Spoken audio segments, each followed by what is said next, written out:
Que la gloire du Seigneur subsiste à jamais, qui se réjouisse de tous ses bienfaits. Bonjour bien-aimés, que Dieu vous bénisse, c'est l'heure de la prière et de la repentance en ce mardi, mi-journée du 17 juin 2025. La parole de Dieu dit dans le livre d'Ésaïe chapitre 48 verset 29, « Il donne de la force à celui qui est fatigué, et il augmente la vigueur de celui qui tombe en défaillance. » Prions ensemble, bien-aimés. Éternel notre Dieu, en cette mi-journée, nous faisons une pause sacrée pour nous tourner vers toi. Merci pour ta fidélité depuis ce matin. Merci pour les petites victoires, les silences porteurs de paix et même les épreuves qui nous affinent.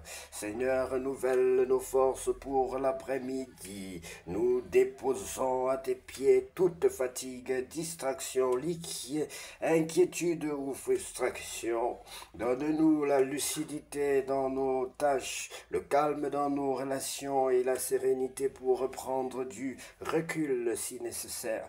Viens raviver notre feu intérieur, réoriente notre cœur si nous sommes éloignés de toi depuis ce matin. Oui, ta parole déclare: il donne de la force à celui qui est fatigué, il augmente la vigueur de celui qui tombe en défaillance. Nous croyons que tu termines toujours ce que tu as commencé, que cette journée continue sous ton regard et qu'à la fin, nous puissions dire: le Seigneur a été avec nous. Merci pour ta main qui nous soutient, merci pour ton amour intact à chaque instant. Sur le nom de Jésus-Christ de Nazareth que nous avons ainsi prié. Oui, bien-aimé, que Dieu te bénisse abondamment. Si tu veux recevoir le Seigneur Jésus-Christ dans ta vie comme ton sauveur personnel et ton Seigneur, tu es au bon endroit. Tu prends la position, bien-aimé, qui honore ton Dieu. Et tu vas répéter donc cette prière après moi. Il faut reconnaître, pour naître de nouveau, bien-aimé, tu dois reconnaître que Jésus-Christ, que tu es un pécheur, que Jésus-Christ est le seul unique homme qui est venu sur cette terre pour sauver le monde, pour te sauver particulièrement. Tu dois reconnaître qu'il est ton sauveur personnel et ton Seigneur.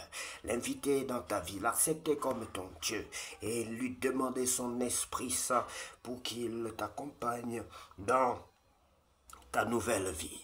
Oui, bien-aimé, si tu es prêt à recevoir le Seigneur Jésus-Christ dans ta vie comme ton sauveur personnel et ton Seigneur, tu peux donc répéter cette prière après moi. Seigneur Jésus-Christ, je reconnais que je suis un pécheur. Seigneur Jésus-Christ, je reconnais que je suis un pécheur. Je t'invite dans ma vie comme mon sauveur personnel et mon Seigneur. Je te demande pardon pour mes péchés. Je te demande pardon pour mes fautes.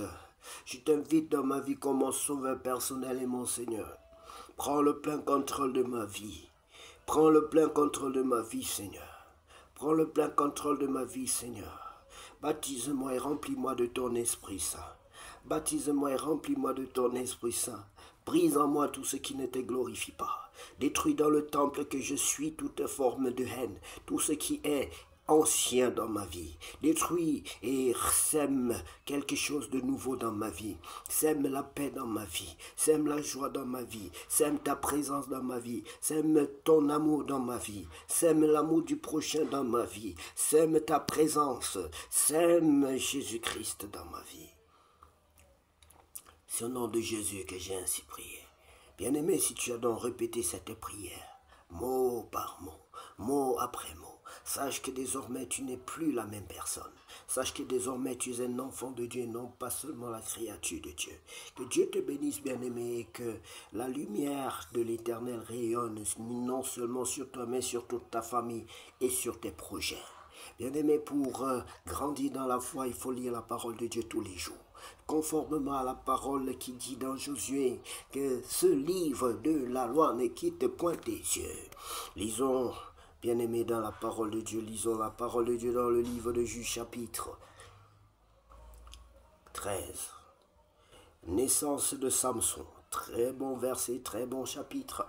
Pour ceux qui connaissent ce chapitre où il y a beaucoup d'exemples beaucoup de leçons à tirer, une très belle histoire, bien-aimée. Je vous invite à lire ce chapitre avec nous.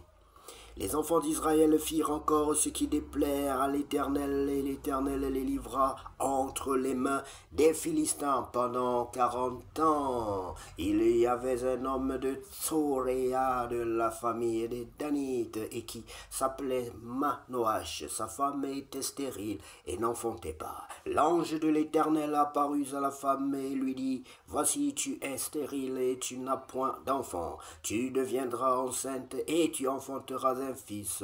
Maintenant prends bien garde, ne bois ni vin ni liqueur forte et ne mange rien d'impur, car tu vas devenir enceinte et tu enfanteras un fils. Le rasoir ne passera point sur sa tête parce que cet enfant sera consacré à Dieu dès le ventre de sa mère, et ce sera lui qui commencera à délivrer Israël de la main des Philistins. La femme alla dire à son mari: Un homme de Dieu est venu vers moi, et il avait l'aspect d'un ange de Dieu, un aspect redoutable. Je ne lui ai pas demandé d'où il était, et il ne m'a pas fait connaître son nom, mais il m'a dit: Tu vas devenir enceinte, et tu enfanteras un fils, et maintenant ne bois ni vin ni liqueur forte, et ne mange rien d'impur, parce que cet enfant sera consacré à Dieu dès le ventre de sa mère jusqu'au jour de sa mort. Manoach fit cette prière à l'Éternel: Ah, Seigneur, que l'homme de Dieu que tu as envoyé vienne encore vers nous, et qu'il nous enseigne ce que nous devons faire pour l'enfant qui naîtra. Dieu exauça la prière de Manoach, et l'ange de Dieu vint encore vers la femme. Elle était assise dans un champ, et Manoach, son mari, n'était pas avec elle. Elle courut promptement donner cette nouvelle à son mari et lui dit: Voici l'homme qui était venu l'autre jour vers moi m'est apparu. Manoach se leva, suivit sa femme, alla vers l'homme et lui dit: Est-ce toi qui as parlé à cette femme? Il répondit: C'est moi. Manoach dit: Maintenant, si ta parole s'accomplit, que faudra-t-il observer à l'égard de l'enfant, et qui aura-t-il à faire? L'ange de l'Éternel répondit à Manoach: La femme s'abstiendra de tout ce que je lui ai dit. Elle ne goûtera d'aucun produit de la vigne, elle ne boira ni vin ni liqueur forte, et elle ne mangera rien d'impur, elle observera tout ce que je lui ai prescrit. Manoach dit à l'ange de l'Éternel: Permets-nous de te retenir et de t'apprêter un chevreau. L'ange de l'Éternel répondit à Manoach: Quand tu me retiendrais, je ne mangerai pas de ton mets, mais si tu veux faire un holocauste, tu l'offriras à l'Éternel. Manoach ne savait point que c'était un ange de l'Éternel. Et Manoach dit à l'ange de l'Éternel: Quel est ton nom, afin que nous te rendions gloire quand ta parole s'accomplira? L'ange de l'Éternel lui répondit: Pourquoi demandes-tu mon nom? Il est merveilleux, il est merveilleux. Manoach prit le chevreau et l'offrande et fit un sacrifice à l'Éternel sur le rocher. Il s'opéra un prodige pendant que Manoach et sa femme regardaient. Comme la flamme montait dessus l'autel vers le ciel, l'ange de l'Éternel monta dans la flamme de l'autel. Amen. À cette vue, Manoach et sa femme tombèrent la face contre terre. L'ange de l'Éternel n'apparut plus à Manoach et à sa femme. Alors Manoach comprit que c'était l'ange de l'Éternel, et il dit à sa femme: Nous allons mourir, car nous avons vu Dieu. Sa femme lui répondit: Si l'Éternel avait voulu nous faire mourir, il n'aurait pas pris de nos mains l'holocauste et l'offrande offrande, il ne nous aurait pas fait voir tout cela et il ne nous aurait pas maintenant fait entendre pareille chose. La femme enfanta un fils et lui donna le nom de Samson. L'enfant grandit et l'Éternel le bénit. Et l'esprit de l'Éternel commença à l'agiter à Makchanedan entre Tsoréa et Eshtaol. Merci infiniment, Seigneur, pour ta parole et surtout pour la grâce que tu nous donnes, pour l'énergie, la force physique, morale, intellectuelle, spirituelle que tu nous donnes pour pouvoir demeurer en toi, demeurer dans ta parole et la lire chaque jour, Seigneur. Nous croyons que c'est une grâce particulière que tu nous as accordée. Et nous te prions que tu accordes aussi la grâce à nos frères et sœurs, à nos aînés dans la foi, à nos pasteurs, nos pères, nos mères, au nom de Jésus-Christ, qu'ils demeurent aussi en toi, car c'est en toi qu'il y a la vie, c'est en toi qu'il y a la paix, c'est en toi qu'il y a l'amour, c'est en toi qu'il y a la justice, c'est en toi qu'il y a la guérison, c'est en toi qu'il y a la lumière, c'est en toi qu'il y a la source d'eau vive, c'est en toi qu'il y a la sagesse. C'est en toi qu'il y a la richesse. C'est en toi que l'or et l'argent se trouvent. Chez toi. Oui, Père, qu'à toi seul revienne la gloire, la puissance et l'honneur.